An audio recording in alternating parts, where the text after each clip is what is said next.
அனைவருக்கும் வணக்கங்க. இங்க இவர் ஒரு ஸ்டேட்மெண்ட் ஒன்று சொல்றாரு, அதை மட்டும் கொஞ்சம் என்னன்னு கேளுங்க. ஏன் விஜய் சார் கிட்ட போயிட்டு உங்க பையனை ஏன் டைரக்டர் ஆகுறீங்கன்னு கேட்க வேண்டியது, வேற எதனா ஐஏஎஸ் படிச்சு கலெக்டர் ஆக வேண்டியது தானே, ஐபிஎஸ் படிச்சு போலீஸ் ஆக வேண்டியது தானே, ஏன் அதெல்லாம் பண்ணாம உங்க பையனை டைரக்டர் ஆகுறீங்க சார்? நீங்க நடிகனா இருக்கிறனால உங்க பையனை டைரக்டர் ஆகுறீங்களான்னு கேள்வி கேட்டீங்களா? யாருன்னா கேள்வி கேட்டீங்களா? ஏன்னா விஜய் சாரோட அப்பா யாரு? அவரோட டைரக்டர். அவரோட பையன் விஜய் யாரு? நடிகர். அப்ப அவரோட பையன்ட்டு நீங்க ஒண்டி ஃபேமிலி நெப்போட்டிசம். கேட்டீங்களா? இங்க இவரு நெப்போட்டிசம் அப்படிங்கறத இவர் சொல்றாரு. அதாவது உறவு முறை, அதிகார முறைகேடு. ஒரு ஆக்டர் பையன் டைரக்டர் ஆகலாம், ஒரு பொலிட்டிஷியன் பையன் பொலிட்டிஷியன் ஆகக்கூடாதா அப்படிங்கறத சொல்றாரு. இங்க அதுதான் நடக்குது நிறைய இடத்துல. ஒரு டாக்டர் தன்னோட பையனை டாக்டர் ஆகணும் தான் நினைக்கிறாரு. ஒரு போலீஸ் தன்னோட பையனை ஒரு போலீஸ் ஆகணும் தான் ஃபர்ஸ்ட் நினைக்கிறாரு. அப்படிதான் எல்லாருமே நினைக்கிறோம். அதே மாதிரி எல்லா துறை சார்ந்தவங்களும் தன்னோட துறையை தனக்கு பின்னாடி வரவங்க தன்னோட பசங்களுக்கு சொல்லிக் கொடுக்கணும் அப்படிங்கிறத நினைக்கிறாங்க. ஆனா எல்லா துறைகளும் அரசியலும் ஒண்ணா. பீப்புள் ரெப்ரசன்ட், மக்கள் பிரதிநிதி.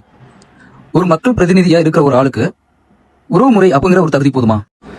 அவர் சொன்ன மாதிரியே ஆக்டரோட பையன் டைரக்டர் ஆகக்கூடாதா? அவரு இங்க டைரக்டர் ஆகி அவரோட தனித்திறமையை வெளி காமிச்சாதான் டைரக்டரா ஸ்டாண்டா இருக்க முடியும். அவர் ஒரு படத்தை டைரக்ஷன் பண்ணி அந்த படம் ஃபெயிலியர் ஆனிச்சுன்னா அது மக்களை ரொம்ப அளவுல பாதிக்க போறது இல்லை. அதே மாதிரி ஒரு டாக்டர் தன்னோட பையனை டாக்டர் ஆகணும்னு நினைச்சாருன்னா எம்பிபிஎஸ் படிக்க வச்சு அதுக்கப்புறம் தான் அவர் டாக்டர் ஆக முடியும். ஒரு டாக்டர் இங்க தப்பா ஒரு ட்ரீட்மெண்ட் பண்ணார்னா அது ஒருத்தர் அவரை சார்ந்த ஒரு குடும்பத்தையும் தான் பாதிக்கும். அது கண்டிப்பா நம்மளால கரெக்ட் பண்ண முடியும், அதுக்கு பனிஷ்மெண்ட் கொடுக்க முடியும்.